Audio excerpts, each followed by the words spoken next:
Hello friends, welcome to our channel crypto with Vishal. आज का video guys specifically उनके लिए नहीं है जो कि क्रिप्टो करेंसी लवर है या जिनको बिटकॉइन पे ट्रस्ट है, बल्कि एक जेनरिक वीडियो है, एक जनरल वीडियो है। और मेरा मानना है कि आपको क्रिप्टो करेंसी में इंटरेस्टेड हैं या नहीं है, लेकिन आपको जो हमारा मनी सिस्टम है या फिर जो हमारा फाइनेंशियल इकोसिस्टम है किस तरीके से चला है उसके बारे में ज़रूर पता होना चाहिए। और उसी के साथ साथ बात करेंगे कि क्यों बिटकॉइन आया, कहाँ पे क्रिप्टो करेंसी की हमें ज़रूरत पड़ी अगर हम लोग पूरा हमारा इकोसिस्टम उठा के देखें, जब से जो लेन देन वाली चीज़ है ये यहाँ पे स्टार्ट हुई। कुछ और चीज़ें गाइस वो ये है कि डेट्स मुझे याद नहीं है और ना ही मुझे लगता है कि बहुत ज़्यादा इंपॉर्टेंट थी कि कौन सा सिस्टम कब आया। इंपॉर्टेंट है हमें समझना कि किस तरीके से इकोसिस्टम हमारा चला है। उसी के साथ साथ रिक्वेस्ट करूंगा कि पूरा वीडियो देखें, आपको एक्चुअल में समझ में आएगा वहाँ से कि कब फिएट करेंसी और उसी के साथ साथ बहुत इंपॉर्टेंट चीज़ क्रिप्टो करेंसी की ज़रूरत हमें क्या पड़ी। तो वीडियो फ्रेंड्स अगर आपको पसंद आए इसको लाइक और शेयर ज़रूर करिएगा। फर्स्ट टाइम अगर चैनल पे हैं तो ज़रूर उसको सब्सक्राइब कर लीजिएगा। और एक और चीज़, वीडियो थोड़ा लंबा हो सकता है तो कोशिश करिएगा स्पीड बढ़ा के ही सही पूरा ज़रूर देखिएगा। तो गाइज हम लोग बात कर रहे हैं अब उस टाइम की जिस टाइम पे इंसान के लिए एक ही चीज़ सबसे ज़्यादा इंपॉर्टेंट थी और वो थी खाना। इंसान सिर्फ एक चीज़ के लिए ज़िंदा रहता था और वो था यहाँ पे शिकार। वो जानवरों को मारता था, उन्हें खाता था और यहाँ से उसकी ज़िंदगी जो है चलती थी। अब यहाँ पे दो चीज़ें होती थी कि एक तो वो कबीले थे या वो लोग थे जो आसानी से शिकार कर पाते थे और कुछ ऐसे थे जो नहीं कर पाते थे। तो यहाँ पे हमारा जो पहला सिस्टम है लेन देन का जो तरीका है वो आया बार्टर सिस्टम। उस बार्टर सिस्टम में ये होता था कि जो लोग शिकार करते थे वो शिकार करने जाते थे और उनको जो हथियारों की ज़रूरत होती थी वो एक दूसरा कबीला देता था। तो जिसको जो ज़रूरत है वो दिया जाता था, वो शिकार करते थे। और जिन्होंने उनको वो हथियार दिए हैं या उनको जो वो चीज़ें दी हैं जिससे वो इजीली शिकार कर सके, उसके बदले उनको जो यहाँ पे आप बोल सकते हैं मांस या फिर जो भी XYZ चीज़ है वो उनको वहाँ पे मिलता था और सब लोग आपस में खुश रहने लगते थे। ये था पहला सिस्टम हमारा जहाँ पे लेन देन की प्रक्रिया जो है चलती थी। इसमें कई बार चीज़ें बढ़ने लगी, जैसे जैसे पॉपुलेशन बढ़ी, जैसे जैसे इंसान खेती करने लगा उसने और चीज़ें भी लाया, वो वहाँ पे अनाज लाया, वहाँ पे फ्रूट्स आने लगे, इस तरीके से चीज़ें यहाँ पे चलने लगी। अब ये जो पूरा सिस्टम था, बार्टर सिस्टम था, इसमें एक बहुत बड़ा लूप होल था और वो लूप होल तब सामने आया जब पॉपुलेशन बढ़ने लगी। अब लूप होल आप इस तरीके से समझ सकते हैं कि मान लीजिए मेरे पास सेब है और आपके पास यहाँ पे आम है। मुझे आम चाहिए तो मैं क्या करूँगा, आपको सेब दूंगा, आप उसके बदले मुझे आम दोगे। पर क्वेश्चन ये है कि आपको इस समय सेब की ज़रूरत नहीं है, आपको इस समय प्याज की ज़रूरत है। अब दिक्कत यह है कि मैं आपसे आम नहीं ले सकता क्योंकि आपको मेरे से सेब नहीं लेने, आपको यहाँ पे प्याज चाहिए। तो मुझे एक वो आदमी ढूंढना पड़ेगा जो मुझे प्याज दे, मेरे से सेब ले और उसके बदले में आपसे आम लूँ। तो यहाँ पे सबसे बड़ा प्रॉब्लम आया ये था कि हमें हर बार वो इंसान नहीं मिल पाता था जो हमें जो चाहिए वो ले और उसके बदले जो हमारे पास चीज़ है वो ले यहाँ पे। तो यहाँ पे पहली जो बार्टर सिस्टम के बाद इवोल्यूशन हुआ वो आया यहाँ पे कमोडिटी मनी का। हमने क्या करा, एक स्टैंडर्ड सेट किया अलग अलग चीज़ों के बेस पे, जैसे गाय, बकरी या फिर आप बोल सकते हैं अल्कोहल के बेस पे, नमक के बेस पे। इन चीज़ों के बेस पे एक स्टैंडर्ड सेट हुआ कि जब भी किसी को आपस में लेन देन करना है तो इन चीज़ों के बेस पे लेन देन हम लोगों ने करा। और यहाँ से काफ़ी हद तक जो बार्टर सिस्टम है उसके जो हमारे इशू थे वो यहाँ पे रिजॉल्व होने लगे। लेकिन इस कमोडिटी सिस्टम में भी एक बहुत बड़ा इशू था। वो इशू था किसी भी चीज़ का कोई फिक्स प्राइस नहीं था। अगर मुझे किसी के पास जाना है कोई चीज़ लेने तो वो अपने तरीके से उस चीज़ को लेता था, जो हमारी कमोडिटी मनी है।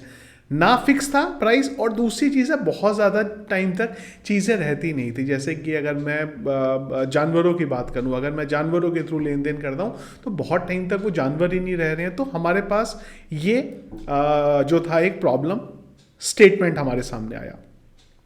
पॉइंट्स मैंने ऑलरेडी लिखे हुए हैं तो वो मैं थोड़ा सा भूल ना जाऊं इसके लिए कई बार मैं थोड़ा सा रेफर करता हूं यहाँ पे।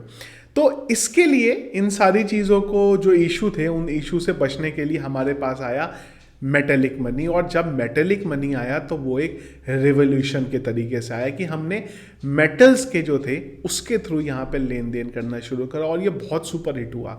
लेकिन इस मेटेलिक मनी में जो सबसे बड़ा प्रॉब्लम आया वो आया यहाँ पे कि उसका वेट बहुत ज़्यादा था। लेट्स से अगर मैं किसी दूसरी कंट्री में जा रहा हूँ और मैं वहाँ से बहुत सारी चीज़ें खरीदना चाहता हूँ, तो मुझे बहुत सारी मेटेलिक मनी को कैरी करना पड़ता था। और दूसरा सबसे बड़ा, अगर बड़े नंबर पे मैंने उसे लिया या बेचा कुछ भी, तो मुझे उसे काउंट करना पड़ता था, जो बहुत ज़्यादा प्रॉब्लम होता था।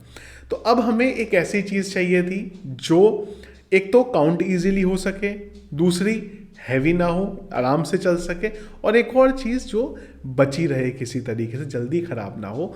तो यहाँ पे आया पेपर मनी। ये फर्स्ट पेपर मनी थी जो इसके साथ आई।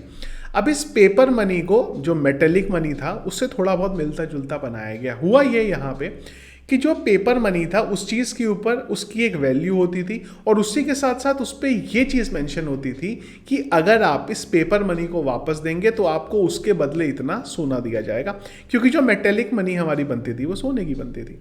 तो ये भी बिल्कुल बढ़िया चीज़ थी कि आपके पास एक नोट है। आज की डेट में हमारे पास नोट होता है, लेकिन उस पर गवर्नर का साइन होता है, जिस पे लिखा होता है कि मैं धारक को वचन देता हूँ, तो उसके बेस पे वो चलता है यहाँ पे।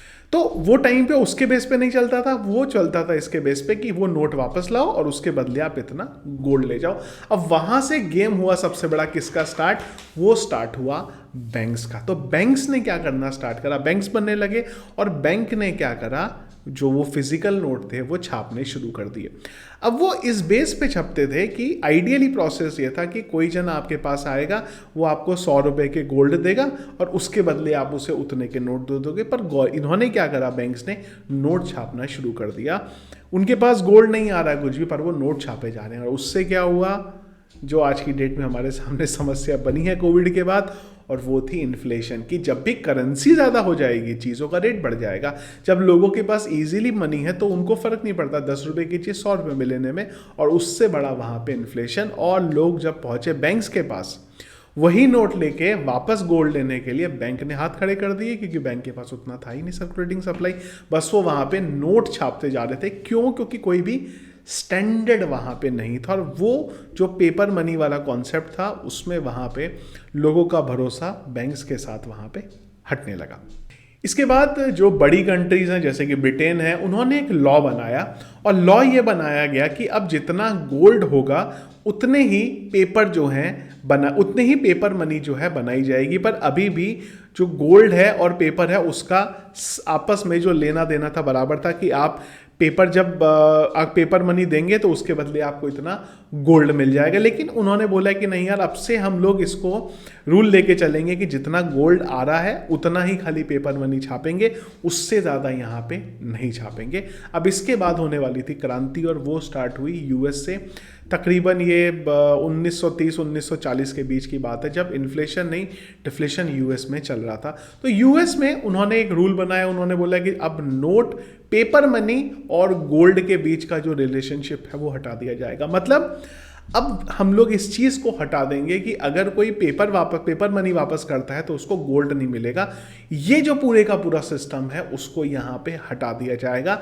और यहाँ पे फिर से एग्जिस्टेंस में कौन आए? बैंक्स, जिनका पहले लोगों से भरोसा हट गया था। और यूएस ने वहाँ पे बनाई एक ऐसी ऑर्गेनाइजेशन जिसका काम था, जितनी नोट की हमारे देश को ज़रूरत है उतने ही नोट छापे जाएंगे, उससे ज़्यादा नोट नहीं छापे जाएंगे। और ये था फेड, जिसके बारे में हम लोग आजकल बात करते हैं। बहुत सारे लोग बहुत गालियाँ भी देते हैं जब भी फेड की तरफ से इंटरेस्ट रेट या कोई भी चीज़ आती है। तो वहाँ से फेड का जो है जन्म हुआ। और उसके बाद आप जानते ही हैं कि हर अलग अलग कंट्री ने अलग अलग अपने नोट छापने स्टार्ट कर दिए, और वहाँ से स्टार्ट हुआ फिएट करेंसी का, जो आज की डेट में हम लोग नोट के बेस पे यूज़ करते हैं।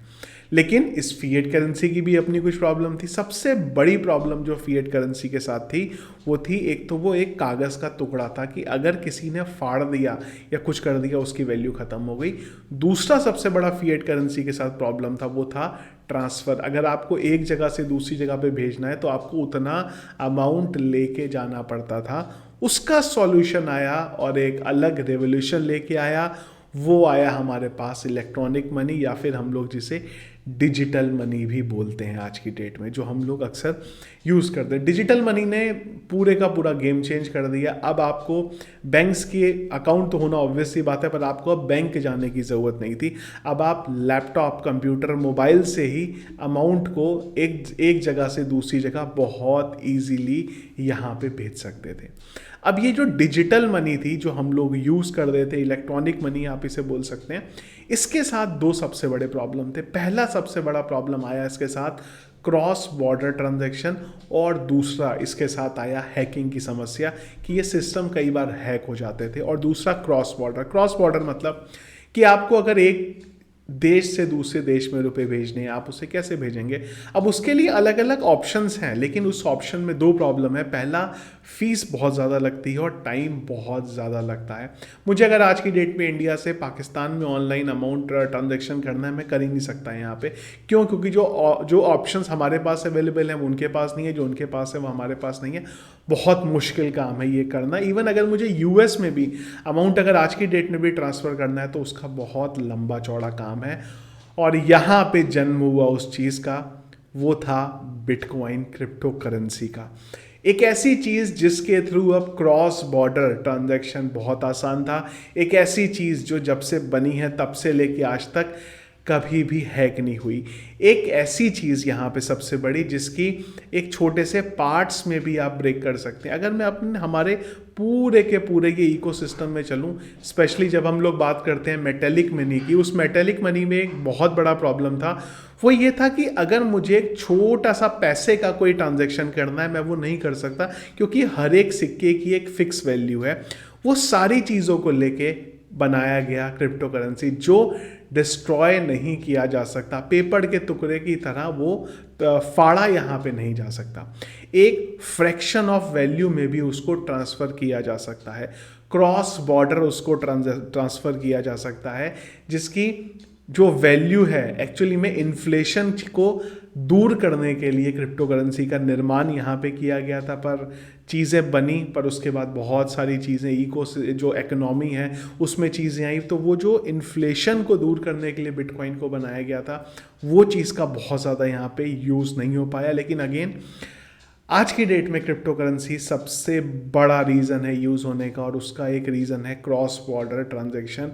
आप आज की डेट में कहीं भी क्रिप्टो करेंसी को की हेल्प से भेज सकते हैं। बिटकॉइन के बारे में अगर मैं बात करूं, बहुत आसानी से भेज सकते हैं, बहुत ही कम फीस के साथ कितने भी अमाउंट को इंस्टेंट वे में 1 से 2 मिनट में भेज सकते हैं। तो यहाँ से स्टार्ट हुआ बिटकॉइन, और यहाँ पे, और ये पीछे के हमारे जो अभी तक चलता आया था लेन देन की प्रक्रिया, लेन देन का जो प्रोसेस चलता आया था, इस तरीके से बिटकॉइन ने उसको दूर करा। बिटकॉइन के बाद आप लोग जानते हैं बहुत सारी क्रिप्टो करेंसी और भी आई, और वो एक अलग टॉपिक होगा, खैर उसको हम लोग आज के वीडियो में कवर नहीं कर रहे हैं। तो आई होप कि अब अगर आपसे कोई पूछता है कि क्रिप्टो करेंसी की ज़रूरत क्या है हमें, क्रिप्टो करेंसी एक स्कैम है, तो आप उसको पूरी चीज़ें बता सकते हैं कि क्रिप्टो करेंसी ने किन चीज़ों को सॉल्व किया है। मैं एक चीज़ और है गाइस, यहाँ पे अगेन एक डिस्क्लेमर, मैं यहाँ पे बिटकॉइन के बारे में बात करता हूँ। मैं आपको यहाँ पे कोई जो फालतू की कोई क्रिप्टो करेंसी है उसके बारे में नहीं, हम लोग स्पेसिफिकली यहाँ पे बात कर रहे हैं आज के वीडियो में बिटकॉइन के बारे में। तो आई होप किस तरीके से रिवॉल्यूशन हुए, किस तरीके से जब एक इंसान खाली शिकार के लिए जीता था, और तब से लेके आज की डेट में कैसे कैसे चेंजेस हुए हैं, कैसे कैसे मनी आई है, वो सारी चीज़ें आई गेस आप लोगों को क्लियर हुई होंगी। तो ये था गाइस अपडेट, ये था एक वीडियो बेसिकली जो मुझे लगा कि मुझे बताना चाहिए, क्योंकि कई लोगों को अभी भी बिटकॉइन की जो असली पावर है उसके बारे में नहीं पता। उन्हें आज भी ये लगता है कि एक फालतू की चीज़ है जिसको बना दिया गया है। पर अगर आप उसका वाइट पेपर पढ़ेंगे, अगर आप चीज़ें देखेंगे, तब आपको एक्चुअल में समझ में आएगा कि एक चीज़ बनाई गई थी जिसके पीछे एक सोची समझी प्लानिंग के साथ उसके लिए उसको बनाया गया था, और वो एक्चुअल में ग्लोबल लेवल पे बहुत सारी ऐसी चीज़ें हैं जिसको रिजॉल्व कर दी थी। और मुझे उम्मीद है आने वाले टाइम में एक स्टैंडर्ड के बेस पे बिटकॉइन को यूज़ किया जाएगा। तो ये था गाइस हमारा आज का वीडियो। पसंद आया आपको, इसको लाइक और शेयर जरूर कीजिएगा। चैनल में अगर आप नए हैं, फर्स्ट टाइम वीडियो देख रहे हैं, ज़रूर चैनल को सब्सक्राइब कर लीजिएगा। और कोई क्वेश्चन है, कुछ पूछना चाहते हैं, तो ज़रूर एक बार कमेंट बॉक्स में बताइएगा। Thank you friends.